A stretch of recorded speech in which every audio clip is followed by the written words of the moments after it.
जब प्रार्थना की बारी आती है तो हम इसी चीजों में ज्यादातर हटते हैं। बहुत सारे लोग प्रार्थना करते हैं, हालेलुया, बहुत सारे लोग प्रार्थना करते हैं, लेकिन उनकी प्रार्थना में दमदार प्रार्थना नहीं होता, सामर्थ्यशाली प्रार्थना नहीं होता।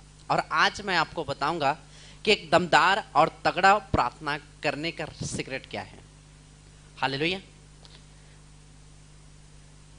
जब तक आप प्रार्थना करने वाले नहीं हैं, आप नहीं जानेंगे कि आपके साथ हो क्या रहा है, क्योंकि प्रार्थना के दौरान परमेश्वर आपको भेद को प्रकट करता है। प्रार्थना मतलब भेद है। वो क्या है? वो भेद है। जब तक आप प्रार्थना नहीं करेंगे आपको पता नहीं चलेगा कि हो क्या रहा है। हालेलुया। कभी आप देखें, आप शरीर में वीकनेस महसूस करते हैं, वीकनेस, कमजोरी, निर्बलता। जैसे ही आप प्रेयर में गए आपको ताकत आती है और आप बोलते हैं मैं गोली खा के मैं ठीक हो गया। गोली खा के ठीक होना रहता तो कब के ठीक हो जाते हैं? प्रेयर में गए तब क्यों आपको सामर्थ्य मिला, कमजोरी से क्यों आजाद हुए? उसका मतलब ये है कि जब आप प्रेयर में जाते हैं और प्रार्थना के दौरान परमेश्वर आपकी निर्बलता से, कमजोरी से आपको रिहा कर रहा है, आजाद कर रहा है, उसका मतलब ये है कि कुछ चीजें थी जो प्रेयर के द्वारा जाना था। हालेलुया। और जब तक आप प्रेयर में ना जाए आप नहीं जानेंगे कि कौन से स्पिरिट आपको पकड़ कर रखा है, कौन सी बंधने पकड़ कर रखा है, कौन से ऐसे सामर्थ्य जो आपको पकड़ कर रखा है, आप नहीं जानेंगे। हालेलुया। जान पाएंगे क्या? नो। जब तक आप प्रेयर में ना जाओ आपको पता नहीं चलेगा, प्रेयर में ना जाए आपको पता नहीं चलेगी कि कौन सी स्पिरिट आपको पकड़ कर रखा है। क्यों? प्रेयर में गए तो आपकी कमजोरी चला गया। इसलिए पौलुस एक वचन लिखा है, मेरे साथ निकालेंगे, रोमियो की पुस्तक 8 अध्याय और उसका हम पढ़ेंगे 26 वचन। रोमियो 8:26 मेरे साथ निकालेंगे अगर वो बाइबल है तो। इसी रीति से आत्मा भी हमारी दुर्बलता में सहायता करता है, क्योंकि हम नहीं जानते कि प्रार्थना किस रीति से करना चाहिए, परंतु आत्मा आप ही आहें भर भर कर जो बयान से बाहर है हमारे लिए विनती और प्रार्थना करती है। आमीन। हालेलुया। यिर्मयाह 33:3 में लिखा है कि तुम मुझसे प्रार्थना कर, मैं तुम्हारे सुनकर बड़ी और कठिन बातें बताऊंगा जो तू अभी समझता नहीं है। तो उसका मतलब यह है कि जब आप प्रेयर में सही रीति से आप जाते हैं, आपको पता चलती है कि नहीं, मेरे साथ जो हो रहा है मुझे जानना है। और एक व्यक्ति अगर प्रार्थना करने वाला नहीं है तो उसको पता नहीं चलेगा कि क्या हो रहा है मेरे साथ। इसलिए एक अच्छे और मजबूत विश्वासी जानता है कि उसकी लाइफ में हो क्या रहा है। अगर मालूम नहीं है तो उसका मतलब समझ जाना कि वो प्रार्थना में कमजोर है। हालेलुया। उसका मतलब क्या समझना? अगर एक विश्वासी बोलते हैं मैं विश्वासी हूं और उनके साथ जो कुछ भी हो रहा है मुझे पता नहीं बोल रहे हैं, उसका मतलब ये है कि वो उसको प्रेयर में नहीं है। अगर प्रार्थना में रहता तो पता चलता कि उसके साथ हो क्या रहा है। परमेश्वर ने कहा प्रार्थना का मतलब ये नहीं कि रट्टा मारना, प्रार्थना का मतलब लिख के देना नहीं, प्रार्थना का मतलब मंत्र नहीं, प्रार्थना का मतलब सिर्फ सामने जाना और ऐसे हाथ जोड़कर आंख बंद करना नहीं है। प्रार्थना का मतलब होता है बातचीत करना। प्रार्थना का मतलब, तो जब आप प्रेयर में जाते हैं आप अपने विषय को लेकर जाते हैं। क्या आपने 2 मिनट रुक के परमेश्वर से कुछ आवाज सुना? अगर ऐसा नहीं है तो अभी प्रार्थना शुरू नहीं हुआ है आपका। हालेलुया। क्या नहीं हुआ है? प्रार्थना शुरू ही नहीं हुआ है। अगर आप प्रेयर में गए और आपको कुछ भी प्रभु की उपस्थिति महसूस नहीं जा रहा है, ना उसकी आवाज नजर आ रहा है, ना बाइबल से कुछ वचन नहीं मिल रहा है, और आप गए परमेश्वर के सामने खाली गए खाली आए, मतलब प्रार्थना हुआ नहीं है आपका। मैं जब भी प्रेयर में जाता हूं मुझे प्रार्थना में फर्क नजर आना चाहिए। वहां जाने के बाद मुझे आग नजर आना चाहिए। वहां पर प्रार्थना में जाने के बाद मेरे शरीर में चंगाई आना चाहिए, ताजगी आना चाहिए, मन में, शरीर में, प्राण में, आत्मा में। जब ये हो तो समझ जाना आपकी प्रार्थना तगड़ा है। हालेलुया। कितने लोग समझ रहे हैं? समझ रहे हैं ना? अगर ये प्रार्थना अगर आपकी जिंदगी में है तो समझ जाना कि मेरी प्रार्थना अब शुरू हुआ है। आपकी प्रार्थना में फायर ही नहीं आ रहा है, आपकी प्रार्थना में आग ही नहीं आ रहा है, आपकी प्रार्थना में कुछ हो ही नहीं रहा है, आप टेंशन में गए और टेंशन ही वापस आए, मतलब ये है कि आपकी प्रार्थना शुरू। हालेलुया। बाइबल लिखा है कि मूसा जब जब तंबू में जाता था परमेश्वर पहले से मौजूद था। अब जैसे वो आता, जैसे वो घुसता, परमेश्वर वहां मौजूद था और परमेश्वर से बात करता और वापस आता। मतलब ये है कि जब आप प्रेयर कमरे में जाए, आपको मालूम होना चाहिए कि परमेश्वर से मैं मिलने जा रहा हूं, और परमेश्वर जब तक मुझे छू ना ले, जब तक मुझे टच ना कर ले, जब तक मेरे दिमाग को, मेरे मन को, मेरे शरीर को, मेरे हृदय को परमेश्वर छू ना ले, तब तक आप वापस मत आओ। अगर ऐसा हो रहा है, उसका मतलब यह है कि आपकी प्रार्थना भी शुरू। अपने हाथों को उठाए और कहे, परमेश्वर मैं आज से ऐसी प्रार्थना करूंगा, जब तक आप मुझे छू ना ले, जब तक आप मुझे टच ना कर ले, जब तक आप मुझे वचन ना दे, जब तक आप मुझे स्पर्श ना करें, तब तक मैं प्रेयर से उठूंगा नहीं। यीशु मसीह के नाम में आमीन। क्या ऐसा प्रेयर करते हैं आप? अगर नहीं करते हैं तो उसका मतलब यह है कि आप नामधारी प्रार्थना चल रहा है आपका। कौन सा धारी? हाँ जी, प्रेयर करते हैं, हाँ करते हैं। अगर आपकी अभी भी आप प्रार्थना में आ रहे हैं और आपके अभी भी सर के दर्द गायब नहीं हुआ है, तो मतलब समझ जाना आपकी प्रेयर लाइफ। जो लोग बारंबार प्रार्थना करवाने आते, मैं नहीं बोल रहा हूं कि प्रार्थना नहीं कराना चाहिए, ठीक है, लेकिन मैं बोल रहा हूं कि आपके लंबे समय तक आप लाइन में खड़े हैं, तो ये छुटकारा की निशानी और प्रेयर की निशानी नहीं है। हालेलुया। समझ रहे हैं? आपको समझना है कि नहीं, मुझे प्रेयर करना है तो मुझे क्या होना चाहिए। मुझे प्रार्थना में मैं जाऊं तो मुझे सेम नहीं आना है, मुझे आना है वापस तगड़ा कुछ लेकर। हालेलुया। समझ रहे ना? अगर ऐसा नहीं है तो समझना है मेरी प्रार्थना अभी शुरू नहीं हुआ है। कितने लोग ऐसे प्रार्थना करते हैं? मुझे नहीं लगता कि ऐसा प्रार्थना आप करते हैं, क्योंकि अगर आप ऐसा प्रार्थना करते आपके फेस में चमक आती, ये चिन्ह है। अगर ऐसा प्रेयर करने वाले कि उसके चेहरे में क्या आएगा? हालेलुया। बाइबल लिखा है कि मूसा परमेश्वर से जब तक बात ना कर लेता और परमेश्वर भी मूसा से जब तक बात नहीं कर लेता, बातें करने के कारण से लेकर उसके चेहरे में चमक आया। और नीचे उतरा पहाड़ से लिखा है, लोग देखकर उसे बोले, मूसा तू अपना चेहरा क्या कर, जैसे नवे नवे लिए दुल्हन होती है वैसी ढाक ले, क्योंकि हम तेरे चेहरे को देख नहीं सकेंगे। चमक, चेहरे की प्रकाश, चेहरे की बातें, चेहरे से ही पता चल जाता है कि ये बंदा प्रार्थना करके आया कि। मैं आपका चेहरा देखकर बता देता हूं कि आप प्रेयर करने करके आए कि नहीं आए।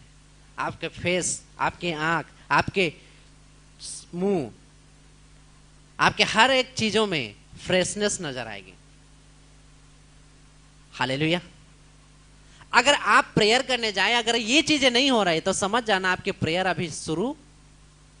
इसलिए जब भी आप प्रेयर में जाए, परमेश्वर से बोले, मैं तो जब तक परमेश्वर के सामने जाता हूं चल भले 5 घंटा लग जाए, हालेलुया, लेकिन ये टच ना हो, स्पर्श ना हो, मेरी जिंदगी में कुछ ऐसी चीजें ना हो जिसके द्वारा मैं गया उदास होकर आया हंसी से ना हुआ, तो मेरी जिंदगी में वो प्रेयर अभी।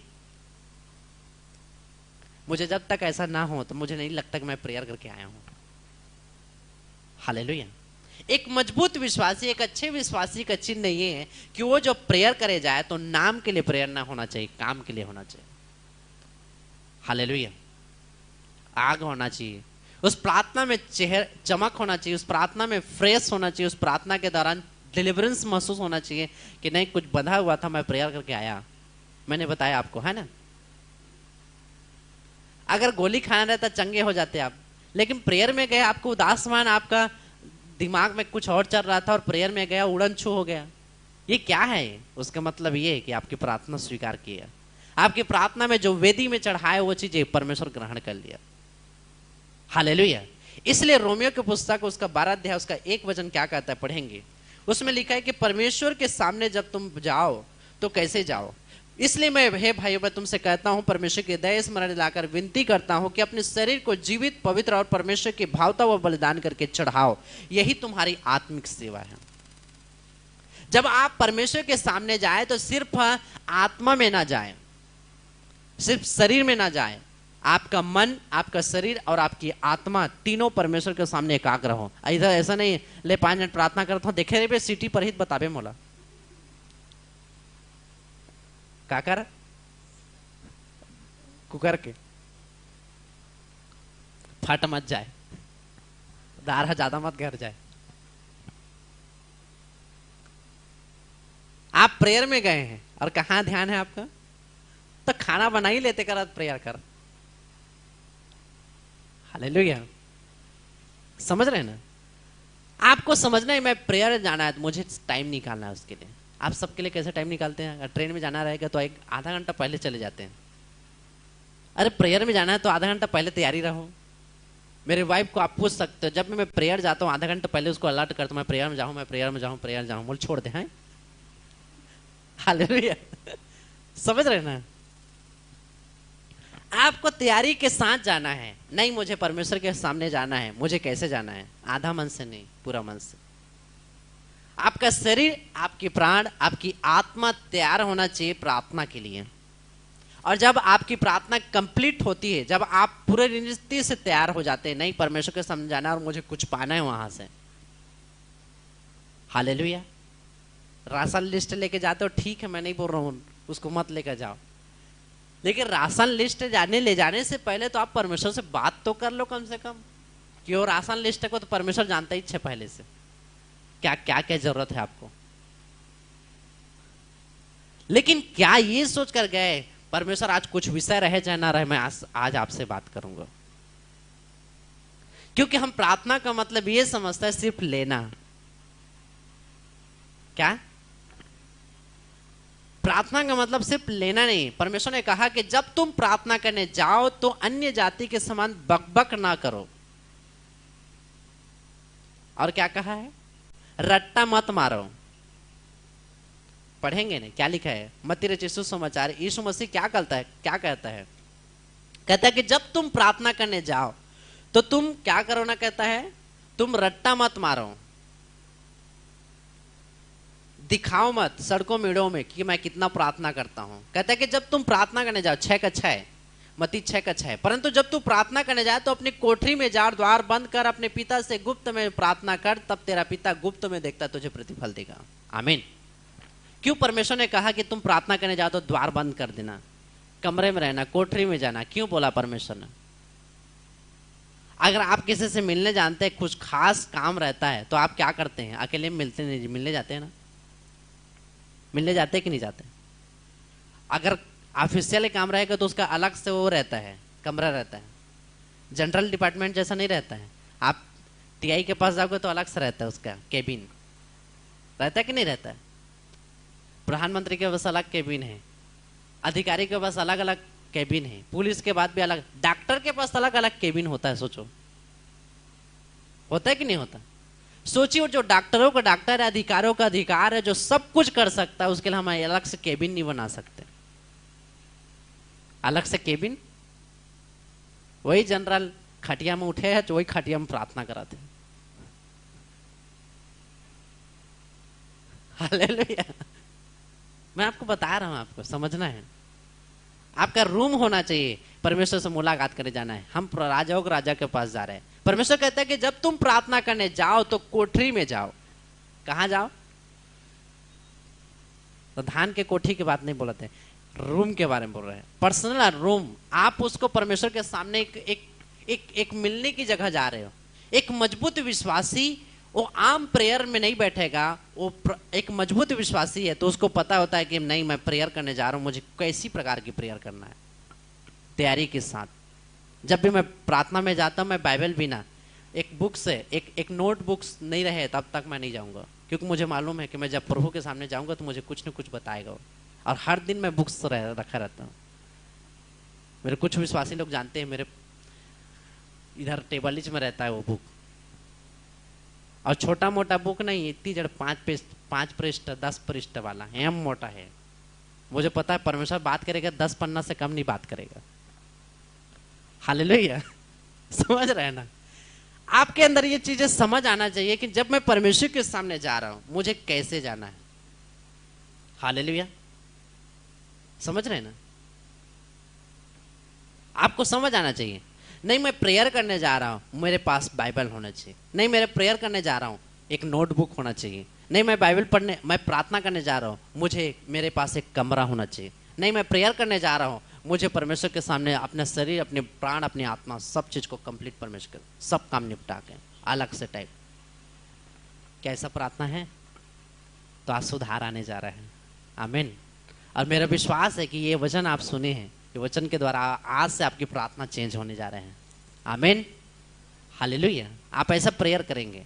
जब ऐसी प्रेयर होगा, जब ऐसी प्रार्थना होगा, क्योंकि ये प्रार्थना में आप सुनिएगा, उसी प्रकार मैं आज आपको बता रहा हूं, अगर आज आप ये प्रेयर को अगर करना शुरू करें कि नहीं परमेश्वर मैं जा रहा हूं, मुझे कुछ न कुछ मेरी जिंदगी में होना है, मुझे छू परमेश्वर, मुझे वहां से प्रभु जो मुझे स्पर्श कर, जब तक तू स्पर्श ना करे, पौलुस कहता है कि जब तक तू मुझे टच ना कर ले मैं वहां से निकलने वाला नहीं हूं।